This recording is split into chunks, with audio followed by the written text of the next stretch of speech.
In the shadowy underworld of crime, few stories carry as much drama, bloodshed, and intrigue as the rise and fall of gangs in the world of bank robbery. These criminals were once kings in their own right, ruling an empire of fear, wealth, and lawlessness. But their reign was always destined to be short-lived. The year is 1920.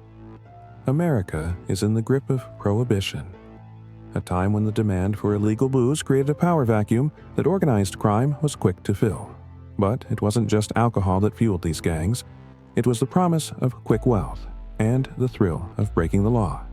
During this time, bank robbery became the ultimate act of rebellion. Not just a crime, but a bold declaration of power. Names like John Dillinger, Bonnie and Clyde, and Babyface Nelson became synonymous with fear, fame, and fortune. As their robberies became more brazen, so too did their reputations. Dillinger, in particular, was the star of this criminal world. With his good looks and quick thinking, he became a media sensation, celebrated as a modern-day Robin Hood. But the truth was darker than the headlines. These heists weren't spontaneous. They were calculated to perfection. The Dillinger gang, for example, meticulously planned every robbery. Each escape route was mapped out, each weapon carefully chosen. They were always one step ahead of the law. But as their success mounted, so did the risks.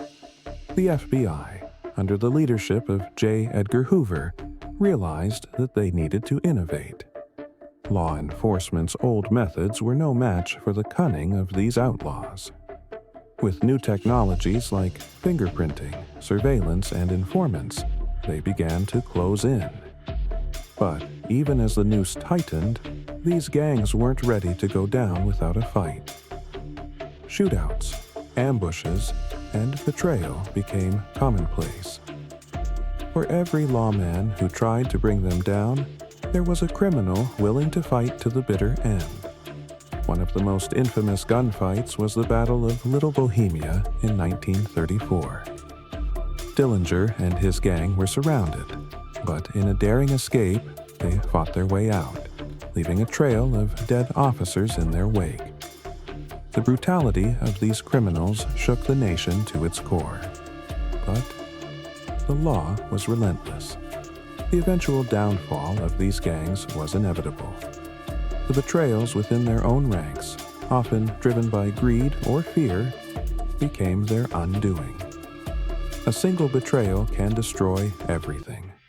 The tip-off that led to Dillinger's capture came from an unlikely source: a woman who had once been in love with him.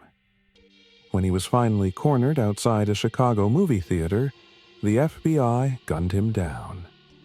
In the end, the man who had once been a hero to so many was reduced to a corpse on the cold streets of Chicago. And yet, his legend lived on. For others, like Bonnie and Clyde, their fate was sealed by the very desire for glory that had made them famous.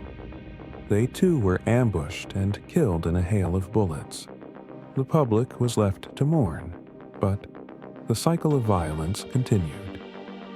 Today, the world of bank robbery is nearly unrecognizable.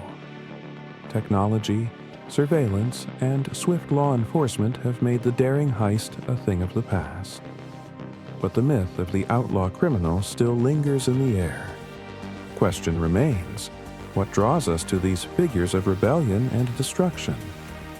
Perhaps it is the lure of the forbidden, the idea that for a brief moment the criminal is free, unbound by the rules of society. Or maybe it's the tragic tale of those who reach for the stars, only to fall to the ground. In the end, these stories remind us of the fragile nature of power and the price of living outside the law. Thank you for joining us on this journey through the rise and fall of the most infamous gangs in history. For more untold stories of danger, ambition, and downfall, don't forget to subscribe and hit the bell icon. The world is full of limitless stories waiting to